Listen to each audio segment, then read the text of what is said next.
Иногда страшно даже выходить. Досмотрите это видео до конца, и вы узнаете шокирующие факты, уже которые должны правительство поменять. Подписывайтесь на обновления, и точно будете в курсе всего самого важного.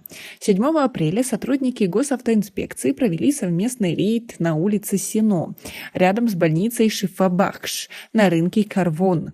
Сообщается на сайте столичного УМВД. Всего за несколько часов на этих дорогах было выявлено более 60 нарушений ПДД, отмечается в сообщении. В Душанбе продолжает оставаться актуальной проблема неправильной парковки автомобилей, которая является одной из основных причин пробок на дорогах, отмечается на сайте столичного УМВД. Сообщается, что в ходе рейда были установлены 40 водителей, которые припарковались во втором и третьем рядах, создав тем самым заторы на дороге. Еще 15 водителей занимались пассажирскими перевозками без соответствующего разрешения. Кроме того, 5 водителей самовольно изменили маршрут общественного транспорта, отмечает столичная милиция.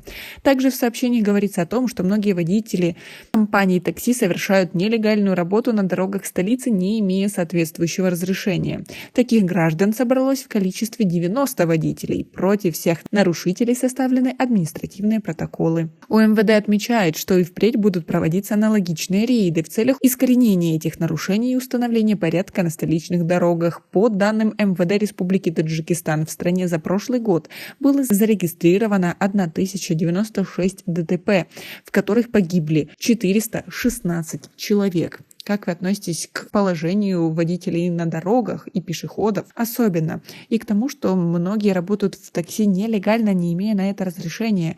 Тем самым садиться к таким людям в машину достаточно опасно, и проверить это сам пассажир быстро не может. Как вы думаете, как должны с этим бороться? А международный автопробег по 5 странам: Таджикистану, Узбекистану, Туркменистану, Ирану и Армении стартует в столице Таджикистана 24 апреля, сообщает Министерство транспорта Республики Таджикистан. Караван дружбы начнет свой путь в Душанбе, завершится 10 мая в Ереване. Из Душанбе автомашины будут двигаться по маршруту Айни-Педжикент, граница Таджикистана с Узбекистаном, Самарканд, Наваи, Бухара, граница Узбекистана с Туркменистаном, Туркменабад, Мары, Ашхабад, граница Туркменистана с Ираном, Мешхед, Туш, Нишапур, Гургон, Сари, Тегеран, Тебриз, граница Ирана с Арменией, Мигри, Капан, Ереван. Общая протяженность пути автопробега составляет около 4000 километров.